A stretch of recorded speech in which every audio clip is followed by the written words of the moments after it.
Your psychological state, right? Your assumption that you are the man you desire to be pulls you ahead to some place that you aren't necessarily physically, right? So you're there psychologically.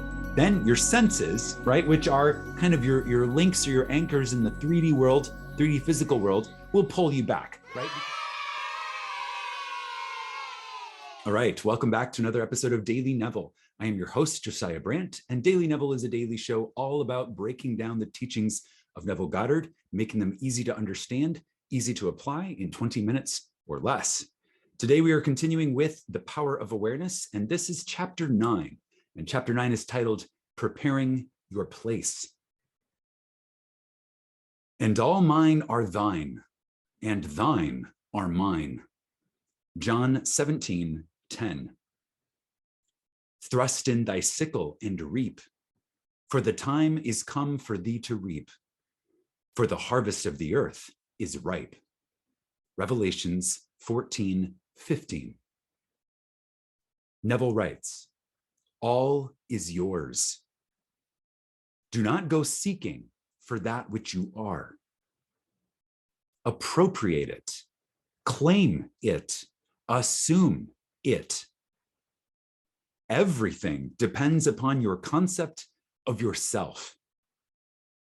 That which you do not claim as true of yourself cannot be realized by you, right? So preparing your place, right? So we've learned a lot about Neville's teachings so far in this series, and we've gotten to the point where we're learning that all is ours, right? Everything depends upon our self-concept, right? Everything depends on what we claim as true about ourselves. Everything comes down to our assumption.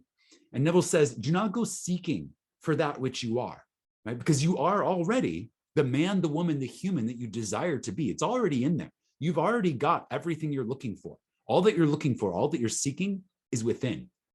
It is simply a matter of moving from a state of looking, right, or searching or trying to get, and moving into a state of being and having, right? Move into the state of being and having, assuming that you are, so being, and assuming that you have, having, right? And that's the key. And he says everything depends on this. Everything depends on your concept of yourself.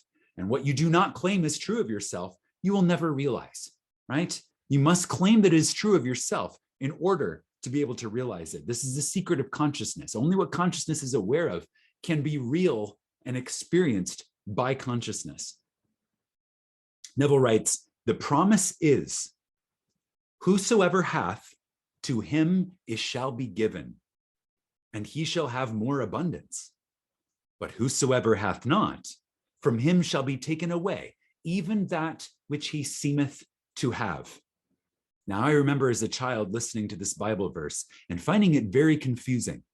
If you have something, then you have more of it, and you will continue to get more abundance. But if you don't have something, even that which you have will be taken away from you. How much sense does that make? It only makes sense when it is applied in this level of understanding, right? So this is the idea of turning the water of literal interpretation into the wine of spiritual application, right? So whosoever hath, to him it shall be given, right? So if I'm in the state where I have the thing that I desire, to me, being in that state, I shall receive that thing and I'll have more abundance, right? But if I'm in a state where I do not have something, if I'm in a state of lack or of limitation, right? And I'm embodying that state, then even that which I have right now, I will lose. I will be taken away from me, right? Because I'm not in the state of ownership of it, right? I'm in a state of lack. I don't even know that I have it. I'm so focused on being in a state of lack. I don't even know that I have it. And thus I don't have it. And thus even that which I do think that I have is taken away, right? So this Bible verse does make sense, but only when applied in the light of understanding, and I should say innerstanding, right? Through the light of internal interpretation. Neville writes, hold fast in your imagination. Hold fast in your imagination to all that is lovely and of good report. For all that is lovely and good are essential in your life, if it is to be worthwhile, right? If your life is to be worthwhile, you must hold fast to all that is lovely and good, right? That is the measure of a worthwhile life from what Neville is saying here. We must hold fast to all that is lovely and of good report. We must assume it. We must assume that because we are the creative power of the universe, embodied in flesh, we must assume that that means that we are here to experience that which is good and that which is lovely, right? And by assuming it, we make it a reality for us. Neville writes, you do this by imagining that you already are what you want to be and already have what you want to have. Okay, so imagination is the operative power here, right? We're operating the creative power, which is our imagination, and we're using our imagination to imagine that we already are. Remember, I said it's having and being, not wanting and trying to get. It's having and being. That is the state to embody. So we imagine that we already are. That's being, and we already have. That's having. As a man thinketh in his heart, so is he, right? So the state that you're embodying in your heart, right? Who you believe yourself to be, that is who you are. As a man thinketh in his heart, so is he. Be still and know that you are that which you desire to be, and you will never have to search for it. Now, the key of that sentence is the first part. Be still and know. Be still and know, right?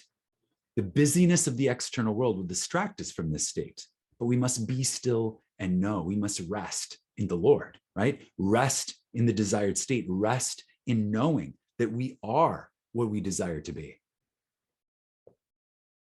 In spite of your appearance of freedom of action, you obey, as everything else does, the law of assumption.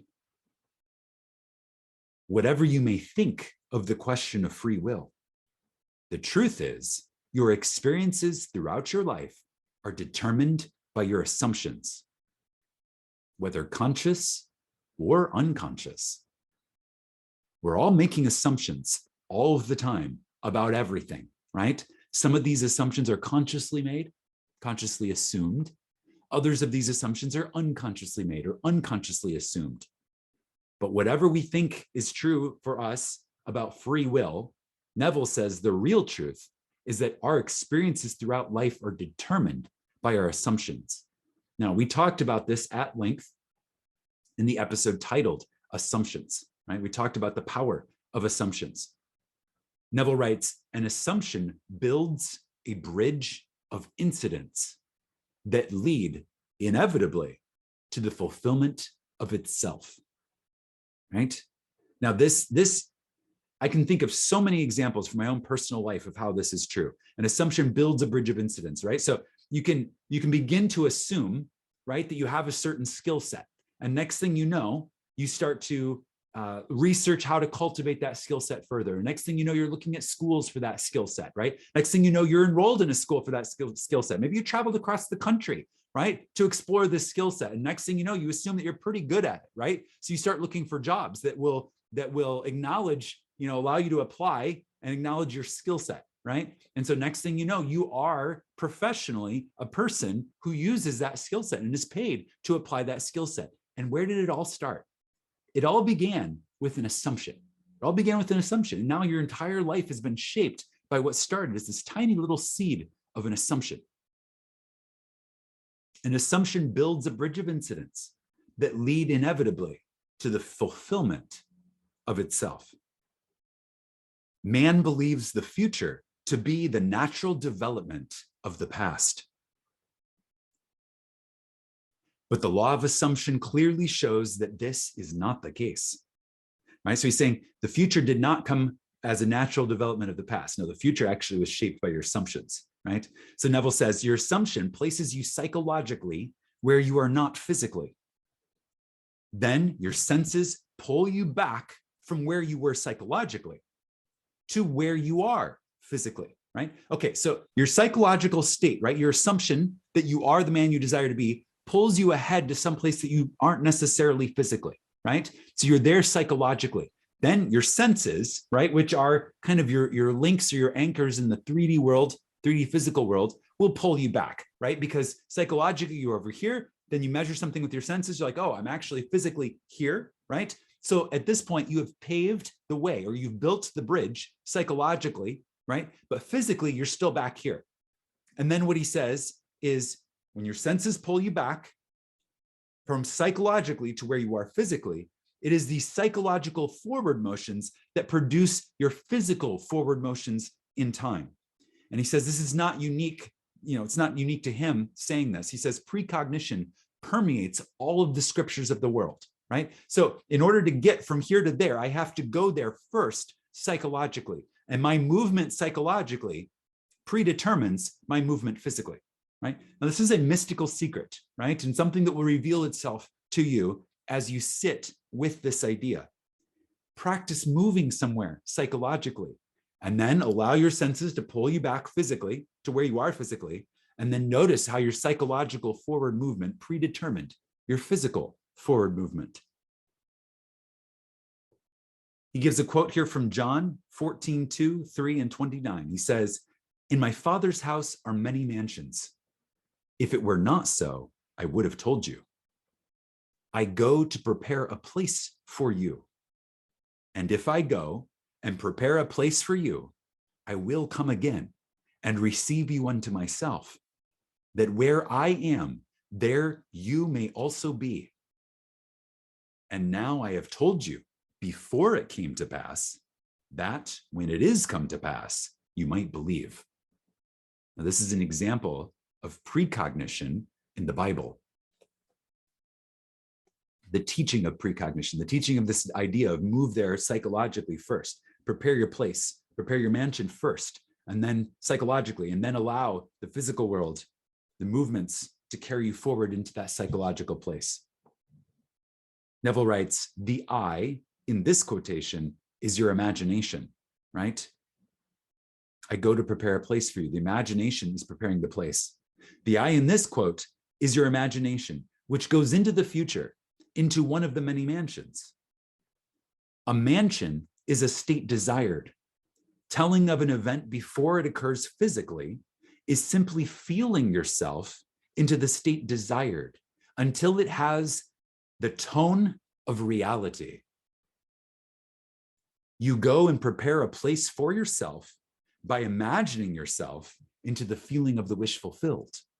Right? So you go there ahead of time and you imagine what it feels like. And that's the feeling of the wish fulfilled. And that's also preparing the place, that's preparing the mansion. Then, Neville writes, you speed from this state of the wish fulfilled, where you have not been physically, back to where you were physically a moment ago.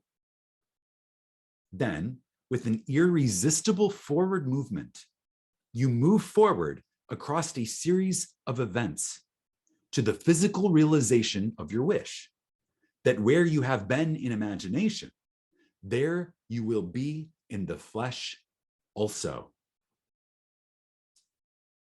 So that series of events, that's what Neville describes as the bridge of incidents, right? So this idea is that you move there psychologically first, then you come back to where you are physically, but you've prepared the place, right? So then the story plays out, the story that is the so-called external reasons why we move from here to there, right? There's always a story. It always makes perfect sense in retrospect, right? The reasons, right? Logically, it always makes sense. But we know what the first cause was. And the first cause was we went there in our imagination. We dwelt there in our imagination. And that is what impelled this forward movement.